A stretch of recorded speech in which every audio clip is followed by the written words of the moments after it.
Now I know what you're thinking, but stop it and pay attention to the story. Ladies and gentlemen, I introduce you to Kyo Kara Maoist. Wait, hold up. This came out in 2000, you don't give a shit. But it's about a kid called Yuri who gets transported into another world and yeah, that's right folks, it's an Isekai. Oh shit. Here we Hold go. your horses, home skillet, because this ain't no ordinary Isekai. This here Isekai has a plot. And no fan service. What? Well, not exactly. We'll get to that. But before I get to the nitty gritty, we gotta go over the story real quick. Our main character is Yuri, your typical Japanese boy. He loves baseball and isn't gay. One day, these stereotypical bullies start hassling our boy Yuri, and the poor, stupid bastard has no legal recourse. Anyhow, these chowderheads proceed to give Yuri the bully special, the swirly whirly. And can I just say, the swirly might be one of the most heinous things I've ever seen in the history of life and death. Just imagine getting your head dunked in a toilet bowl. Your head in that small ass space, and if the toilet bin's being used, bro, I'm pissed. Speaking of piss, I guess the gods must have been taking it because they decided to take it a step further and drown the poor lad. Thankfully for Yuri, it was just an epic prank and he gets isekai'd into the fantasy world. That's right, I shit you not. He gets pulled into a toilet and that's how he gets isekai'd. Well, technically, it wasn't the toilet, but the water itself. You see, through magical mumbo-jumbo, whenever Yuri goes through a large body of water, he can come and go from the regular human world to the fantasy magic world with demons and such, which is kind of cool. Yuri doesn't just abandon his friends and family and leaves everyone behind, the people he cares about, without any repercussions. Unlike those other animes where, they just don't give a hot damn. Now Yuri's in the magical realm with swordsmen, demons. Well, dang, baby, let's see these demons. Where they at?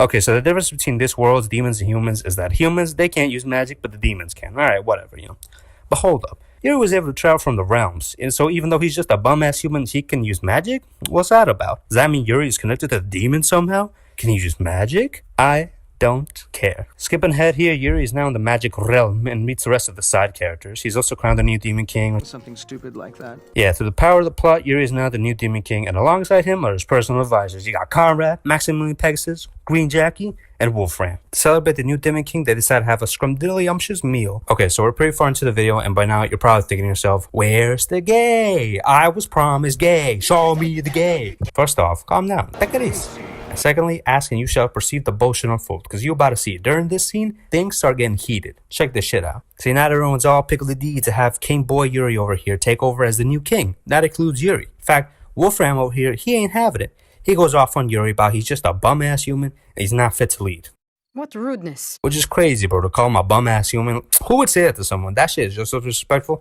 And so even though he's just a bum-ass human, he can use magic? But Wolfram took things too far, because it's one thing to talk about Yuri, but then he goes after his mom? Bro, that shit ain't right. He ain't even met the woman yet, so how is he already gonna talk some shit? Wolfram crossed the line no man should ever have, and our boy Yuri couldn't let that slide. He proceeds to give Wolfie here the Will Smith special and keep his mom's name out his mouth. Everyone in the room is stunned, but not for the reason you're thinking. Remember earlier how I said some bullshit was about to happen? Check this shit out. Yuri didn't just slap Wolfram. No. He also proposed to Wolfram. That's right. I'm talking full-on proposal. On your knees, whip out that ring, and will you marry me? That's right, bitch. And since Yuri's the king, Wooly over here, he can't say no. As thou king decreeth. Marry me, bitch. Now, if you're a rational person like me, you'd probably be thinking, how does slapping someone in the face equal to marriage? Where is the correlation? And the answer is, it doesn't. It's just a law that exists for no reason other than to have these two characters get married, like at all. There's not even some funny little wacky backstory or nothing. It just exists. Of all the things I need this show to explain, and they don't. Great. But it doesn't end there, because the shock of marrying the king, Waldo drops his knife, and Yuri, having common courtesy, picked up the knife. And now they gotta fight to the death.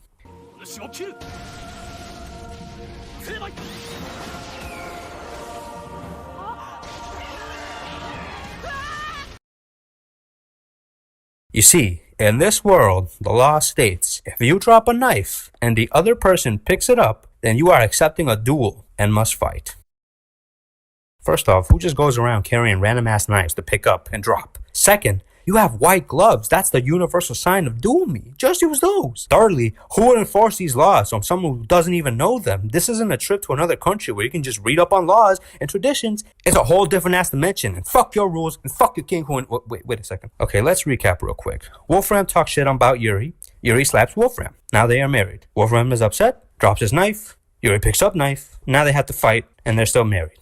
How did we get here? Anyway, Yuri wins the rule, but it's a lose-lose situation, because now he's forced to marry this random guy, and he's a king. Well, shit. Ain't that about a bitch? Or so you may thought. As the series goes on, these two get a lot more intimate. For starters, Walter over here does the biggest 180 I've seen in a while. Cause all of a sudden, he's all up in Yuri's bed, in a nightgown, being all like, come on in. Water's fine. Man's beckoned him to come to bed like a loving wife. Look at his face too. What is going on? I thought he hated Yuri. I guess all it took was a good old-fashioned ass whooping. But hey, maybe Wubbsy's just messing with Yuri, right? Teasing, being petty, but not really interested, right? Wrong. Because on a secret mission, they went on a cruise ship where Yuri, he got all the attention from all the ladies asking him to dance. You know, come on, let's salsa, let's do all the shit. And somehow, Wolfenstein over here finds out, even though he was locked in the cabinet, and gets jealous and throws a tantrum. Throwing pillows, calling him a traitor, asking about the bitches he danced with. What? You big double-crosser! What is this? Why all of a sudden are you calling me a double-crosser? Because you're a double-crossing traitor! How could you do it? Dance with a woman behind my back!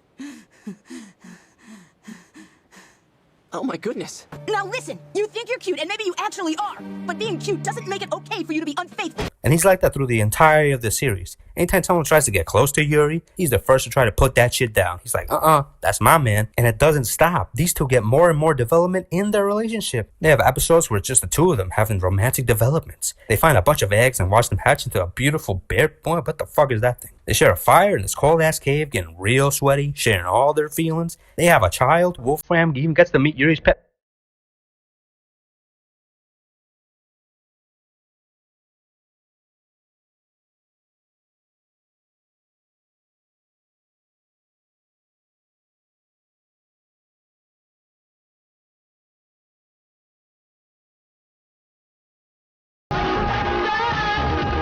Wait a minute, hold on.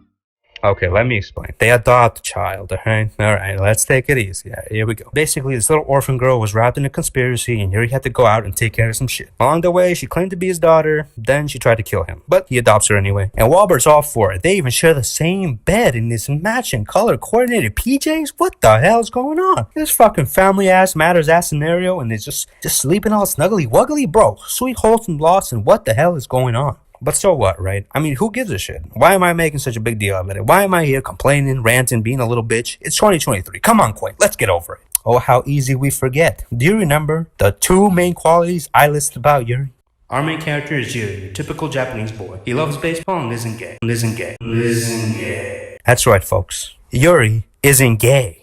I think. Alright. Before I end the vid, let's clear some shit up. Number 1, both Yuri and Wolfram's marriage, it's not treated some joke, it's not made fun of. Everyone's pretty much jazzed about the whole thing, so no, they don't care that it's two men being married. It's not a big deal, you know? Second, Wolfram is a man. I'm not gonna lie. When I first saw him, I thought it was gonna be that whole ass women pretending to be a guy trope. Hell, maybe there was some magical gender switching shenanigans at work. But nah, man's been part of the Y chromosome since day 1. And lastly, yes, Yuri is a heterosexual. Maybe? From what I've gathered, this series has like 5 different canons, which is just a lovely rabbit hole that I'd never needed to know about. I'm mostly talking about the anime, right? That's what I watched. But supposedly there's like a light novel, there's a manga, there's a live action play. I'm not gonna watch those. I'm not gonna look them up. Come on now. I ain't got time for all that bullshit. But the shared common trait through all those is that these two do get married. But the anime doesn't really tell you if they're gay or bisexual or anything. I mean, Yuri technically, he talks about that he's not interested in men. Not in that way, at least. And there's some scenes where he even shows that he got an interest in women. Even Wolfram was engaged to a woman before meeting Yuri. But even so, no one tried to break off the engagement. Not Yuri, not Wolfram, nobody. I mean, Yuri complained a little bit about the whole sleeping in the same bed, but that should just stop. The man just, it's all part of the day, you know? It's fucking routine all of a sudden. And my guess is there was some censorship at work here, right? Which the anime probably about, they can't show the gayness or nothing. There's not much I could find on this show because it's not a show that a lot of people talk about, or I'm just too damn lazy, or both. Even so, the show's not that bad at all. I'd say it's somewhat enjoyable, but don't take my goofy ramblings as face value, you know. Go ahead, go watch the show. It was definitely better than most Isekais, you know. Nowadays, they're just all a bunch of bullshit, no plot, which is great if you have no brain cells. Anyway, go on and form your own stupid conclusion, just like me, yeah. And if this show could teach you anything, it's that maybe, just maybe, there's a little bit of gay inside us all. Please don't cancel me. Count on me to always be beside you every day to tell you it's okay. You were just born that way, and as they say, it's in your DNA. You're gay. I am not gay. If you were gay.